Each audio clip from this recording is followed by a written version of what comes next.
بسم الله الرحمن الرحيم. الحمد لله رب العالمين، والصلاة والسلام على سيد المرسلين وعلى آله وأصحابه وأزواجه وذرياته وأهل بيته أجمعين. أما بعد، قال الله تبارك وتعالى في القرآن الكريم: أعوذ بالله من الشيطان الرجيم. بسم الله الرحمن الرحيم. وإذ ابتلى إبراهيم ربه بكلمات فأتمهن قال إني جاعلك للناس إماما. وقال الله تعالى في مقام آخر: وجعلناهم أئمة يهدون بأمرنا لما صبروا وكانوا بآياتنا يوقنون. صدق الله العلي العظيم. وقال النبي صلى الله عليه وسلم أن رجلا أتى النبي صلى الله عليه وسلم فقال: مرني بعمل أعمله. قال: كن إمام قومك. فقال: فإن لم أقدر. قال: كن من مؤذنهم، او كما قال رسول اللہ صلی اللہ علیہ وسلم. حقارت کی نظر سے مجھے نہ دیکھ، حقارت کی نظر سے مجھے نہ دیکھ، مجھے یہاں نہیں جنت میں گھر بنانا ہے. عبادتوں کے لیے مجھے جگہ نہ بتا، میں جانتا ہوں سر اپنا کہاں جھکانا ہے. آج میں مناسب سمجھتا ہوں، چونکہ یہ عظیم الشان دینی، علمی، اصلاحی، فکری، فنی اجلاس مسجد میں منعقد ہو رہا ہے، اور ہم میں سے میرے بہت سارے رفقا اور بہت سارے علماء، حفاظ یہاں تشریف فرما ہے. اکثر حضرات ائمہ اور مؤذنین ہیں مساجد کے، اور پھر بہت سارے حضرات ہمارے مقتدی حضرات بھی تشریف فرما ہے. تو میں اس مبارک موقع پر مناسب سمجھتا ہوں کہ مختصراً ائمہ اکرام اور مؤذنین مساجد کی قدر و منزلت پر مختصر سی روشنی ڈالوں.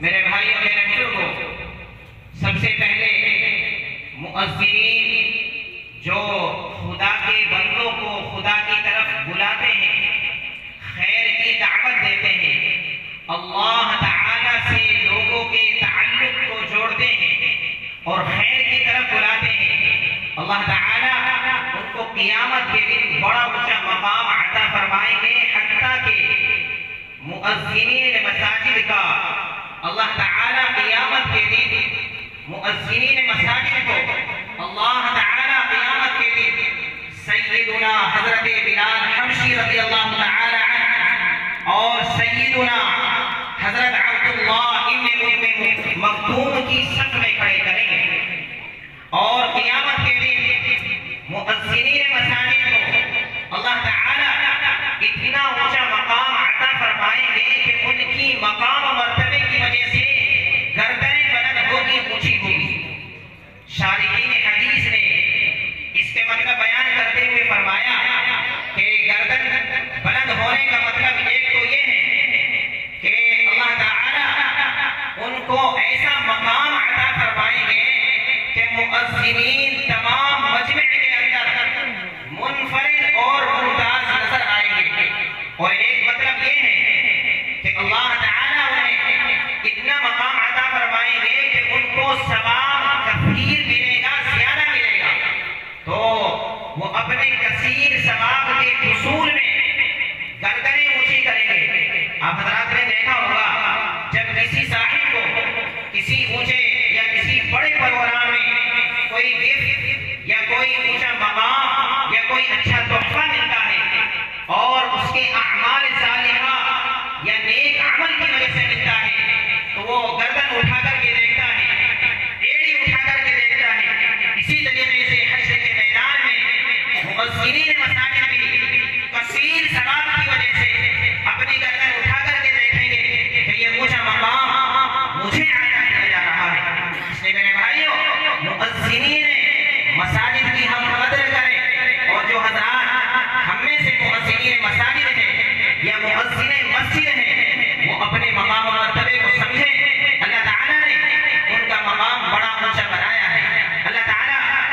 مؤذن کو بھی اپنی قدر و منزلت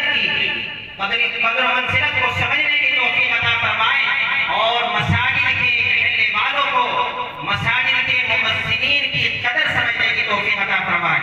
اسی طریقے سے امامت کا منصب بھی بڑا اعلیٰ شرف منصب ہے، کیوں نہ ہو حنفیہ کے نزدیک امامت کا منصب اذان دینے سے افضل ہے، اس لیے کہ اللہ کے نبی صلی اللہ علیہ وسلم نے خود پابندی کے ساتھ اخیر وقت تک پابندی کے ساتھ اللہ کے نبی صلی اللہ علیہ وسلم نے امامت فرمائی ہے، اور اس کے بعد اللہ کے نبی صلی اللہ علیہ وسلم کے مثال کے بعد خلفائے راشدین نے بھی پابندی کے ساتھ اس امامت کے منصب جلیلہ پر فائز رہ کر کے امت کی خدمت کی ہے۔ میرے بھائیوں، میں نے قرآن کریم کی 2 آیت کریمہ اور ایک حدیث پاک کا ٹکڑا پیش کیا ہے۔ اللہ تعالیٰ نے قرآن کریم میں امامت کا منصب کو اچھے انداز میں بیان کیا ہے کہ اللہ تعالیٰ نے امامت کے منصب کو کتنا اونچا بنایا۔ حضرت ابراہیم علیہ السلام کو اللہ تعالیٰ نے بہت سارے مختلف امتحانات میں اور مختلف آزمائشوں میں مبتلا کیا۔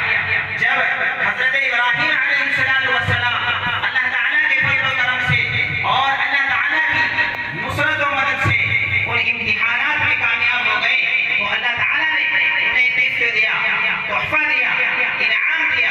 اللہ نے فرمایا قال انی جاعلک للناس اماما، ہم تمہیں امام بنائیں گے۔ اور حدیث شریف سے میرے بھائیوں، میں نے حدیث شریف جو خطبے میں پیش کی ہے اس میں بھی امام کی اہمیت معلوم ہوتی ہے کہ ایک مرتبہ دربار نبوت میں اللہ کے نبی صلی اللہ علیہ وسلم کی خدمت میں ایک صحابی رسول تشریف لائے، ان رجلا اتى النبي صلی اللہ علیہ وسلم فقال مرنی بعمل اعمله، اس صحابی رسول نے فرمایا اے اللہ کے نبی مجھے کوئی کام بتا دیجیے جسے میں کروں۔ تو نبی نے کام بتایا، سمجھو کام کیا ہے، فرمایا کن امام قومک، تم اپنی اپنی قوم کا امام بنو۔ اس صحابی نے پھر عرض کیا فقال فإن لم أقدر، اگر میں طاقت نہ رکھ سکوں امام بننے کی، ممکن نہ ہو میں امام بنائے جا سکوں، میرے اندر وہ صلاحیت پیدا نہ ہو کہ میں امام بنوں، پھر تو نبی نے فرمایا کن من مؤذنہم، پھر تم اپنی قوم کا مؤذن بنو۔ اس حدیث شریف سے ہم اندازہ لگا سکتے ہیں کہ امام اور مؤذنین کا کتنا اونچا مقام ہے۔ اس لیے ہم سب کو چاہیے کہ ہم ائمہ حضرات کی قدر و منزلت کریں، قدر کریں، ان کا استقبال کریں۔ اسی طریقے سے ایک حدیث شریف میں اللہ کے نبی صلی اللہ علیہ وسلم نے فرمایا حامل القرآن رایۃ الاسلام فمن اکرمہ فقد اکرم اللہ ومن اہانہ فعلیہ لعنۃ اللہ۔ اللہ کے نبی صلی اللہ علیہ وسلم نے فرمایا کہ حامل قرآن، یہ ائمہ، یہ حفاظ، یہ علماء، یہ صلحاء، یہ مفتیان اکرام، یہ اسلام کا جھنڈا ہے۔